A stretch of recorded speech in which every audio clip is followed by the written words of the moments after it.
Assalamualaikum warahmatullahi wabarakatuh. Alhamdulillah hari ini saya bersama tim dari Gema PS bisa bersilaturahim dengan penggerak tokoh masyarakat yang ada di Desa Dirgahayu, Kecamatan Kadipaten. Hari ini kita berada di kedai kopi Karaha. Siapa yang tidak kenal dengan Panjang?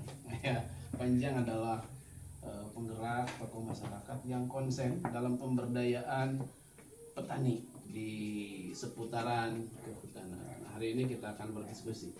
Wilujeng siang Kang Jang. Siang Pak, siang. Alhamdulillah biasa tepang ya. Itu kedai kopi Karaha ya. Mohon seluruh nama kopi Karaha brand Pak. Branding kopi gitu. Kalau kami rumah produksi nama rumah kopi suasana desa. Gitu. Rumah produksi gitu. Kami kopi Karaha nama brand merek-merek yang dimiliki sama saya udah dipatenkan itu Pak. Udah punya hak paten. Udah punya hak paten Pak. Tidak bisa digugat sama orang. Jadi sejak kapan Kang Jang bergelut di dunia perkopian ini? Saya bergerak karena tadinya di pencinta alam. Komunitas pencinta alam kita terjun di tahun 2010. Nah, kita terjun masih tanam kayu. Boomingnya kopi itu di 2014 di Tasik itu. Ya. Beda dengan Bandung, Garut, tidak, mereka udah lebih lama ya. Senior udah lama. Di Tasik itu boomingnya itu baru 2014. Nah, memang kita berangkat dari nol. Kita punya rekan dari Cigalontang, dari Pageragung, dari Taraju. Kita ada tim penggerak kopi gitu. Nah, baru kita verifikasi ke lapangan di mana aja yang ada kopi, petaninya di mana. Nah, setelah itu kita data itu dikasih ke dinas. Baru kita mencari bantuan dari dinas. Bukan untuk kita, untuk masyarakat ya. Kabupaten. Terus motivasi Kang Jang apa sih bergerak di bidang perkopian ini? Ya memang kita basicnya pencinta alam. Mulai dari sekolah kita sering main ke gunung alam. Ya itu yang menjadi motivasi. Karena alam itu sejuk Pak, menenangkan hati gitu. Tidak banyak suasana adem gitu. Mencintai alam sambil bagaimana alam ini memberikan kontribusi sisi ekonomis. Nah, salah satunya dengan begitu Pak. Dulu mah hanya hobi. Ya. Kita evaluasi. Masyarakat coba nanam tidak tahu pasar, tidak tahu pasca panen, terus analisa usahanya gimana menghasilkannya. Nah, kita sering ikutan seminar di Bandung, misalkan keluar pulau juga ke Jambi, ke Aceh, kita ikut seminar kopi. Nah, baru terinspirasi, ternyata bisnis kopi itu sangat menjanjikan untuk petani yang serius gitu. Yang serius ya.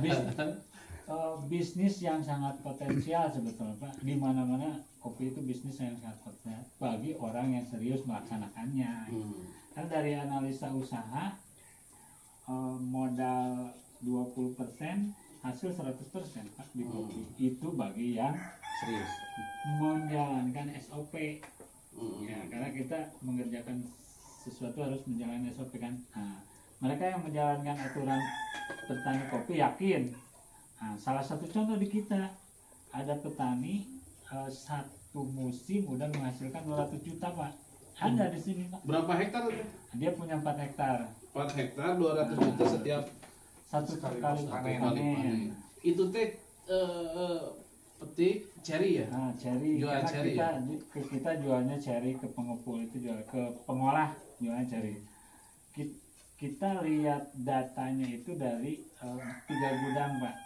Karena banyak kopi, tidak hanya satu petani, dia jual ke gudang itu berapa kuintal, berapa ton, yang ke kita berapa ton ya. Kita kumulatifkan ternyata si satu orang itu menghasilkan 200 ton. 200 ton. 200 juta. 200 juta per satu kali panen. Satu musim ya, satu musim. Kalau saya wawancara, ternyata tahun ini dia itu hanya mengeluarkan modal sekitar 7% dari panen itu. Karena tinggal melanjutkan aja, Pak. Jadi investasi di awal, nah, di berikutnya itu hanya pemeliharaan, perawatan, dan panen terus menerus. Terus berapa banyak petani yang sudah diberdayakan? Kalau kita itu memang komunitas itu kita mempunyai wilayah kerja 1 kabupaten. Nah, karena kita di lembaga di Asosiasi Petani Kopi.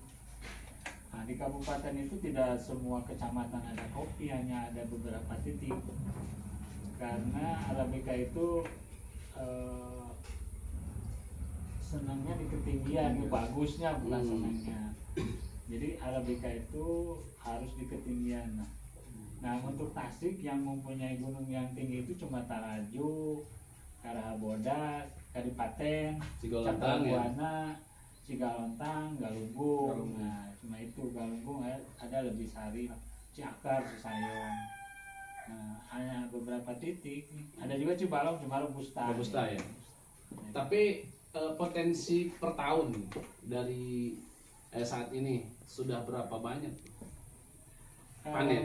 Catatan untuk Tasikmalaya, kalau data yang keterima tahun kemarin ya, karena sekarang masih panen, tahun kemarin itu kita punya panen yang dari 8 kecamatan, karena tidak semua sudah besar.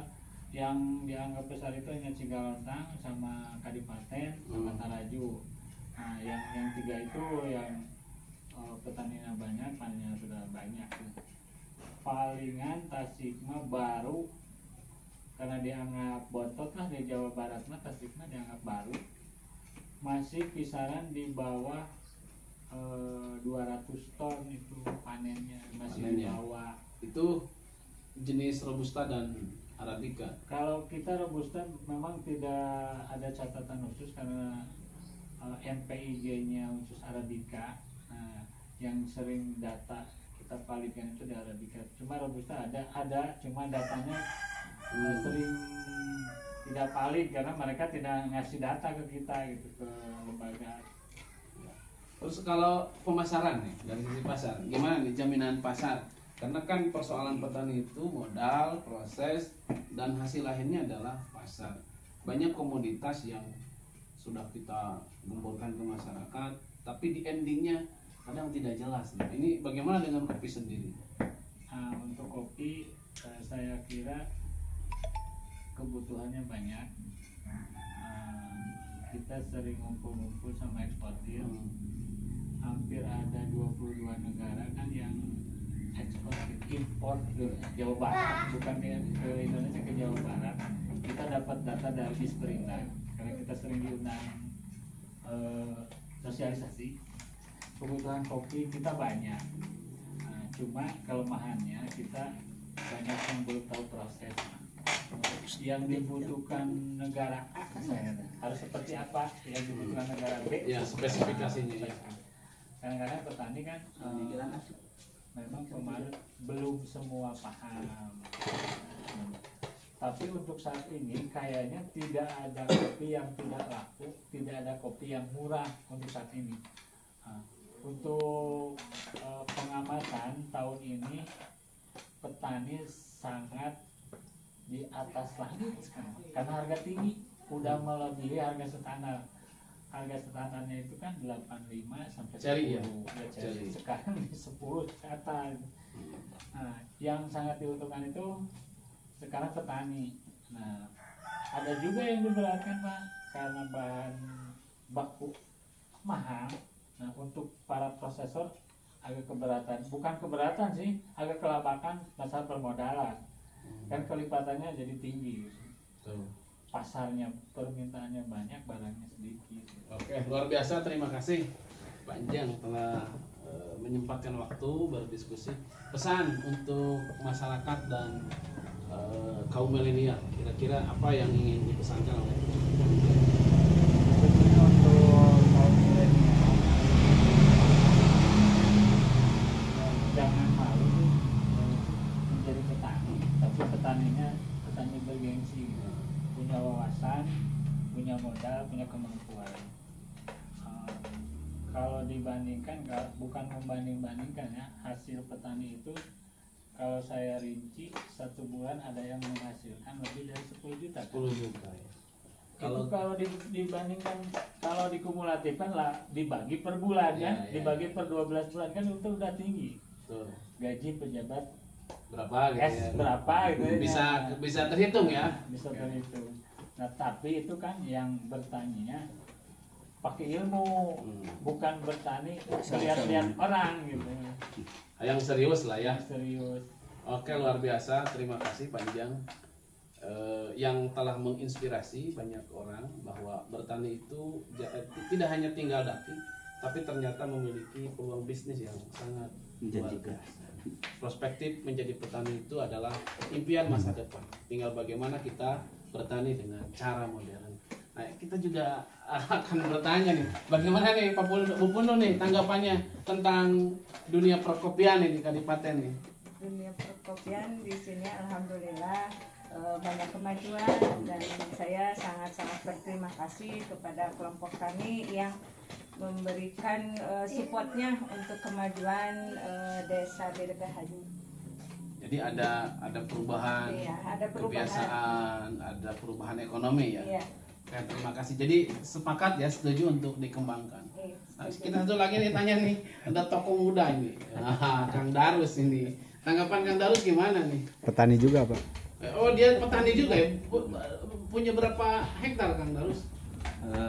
Sekarang ini baru belajar sekitar 2 hektaran. Oh, 2 hektar ya. Tapi saya juga melihat dari keseluruhan yang tadinya banyak masyarakat yang menganggur gitu. Setelah ada dimulainya kopi gitu dari Pak Ijang, alhamdulillah sekarang mah banyak yang istilahnya nambah jadi ekonomi gitu, jadi Penyerapan nambah tenaga penghasilan. penghasilan. Yang banyak nganggur tadinya kan banyak yang pekerja cuman serabutan, sekarang mah jadi dibantu sama bertani kopi gitu. Jadi alhamdulillah ada kemajuan lah tuh, banyak kemajuan.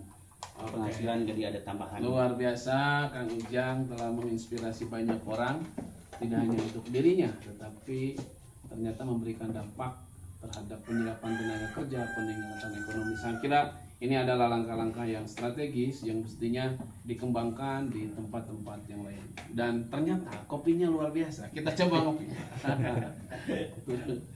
Ayo, Kopi Pak Ijang. Oke, terima kasih untuk semuanya. Salam sehat. Semoga menginspirasi. Assalamualaikum warahmatullahi wabarakatuh.